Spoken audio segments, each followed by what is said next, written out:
nám mení pred očami. To, čo sme donedávna považovali za normálne, zrazu už normálne nie je. Tak ako napríklad tradičná rodina. Tak si predstavte, priatelia, kam až zašla demagógia Európskej únie. Európska komisia ako najvýkonnejší orgán tejto byrokratickej obludy vydala vyhlásenie, v ktorom tradičnú rodinu, tvorenú mužom a ženou, teda rodinu, z ktorej sme zišli aj my, považuje za kontroverznú. A ja sa pýtam, v čom? V čom je kontroverzné a nemorálne rešpektovať princípy zdravého rozumu, prírodných zákonitostí a biologických daností?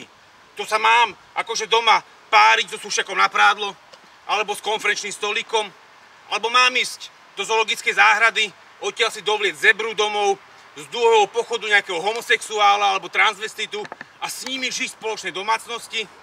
Vtedy budem považovaný podľa pravidiel Európskej únie za normálneho a nie kontroverzného?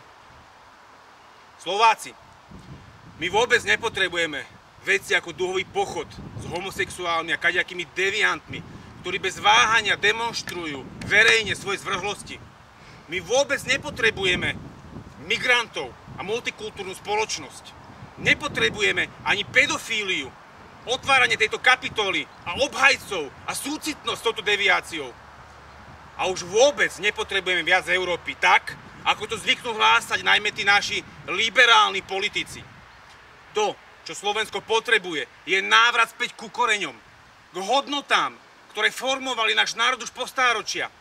A aby spoločnosť bola duševne, aj morálne zdravá, je potrebné, aby ženy boli ženami so všetkým tým krásnym, čo ženu robí ženou, a muži musia byť mužmi.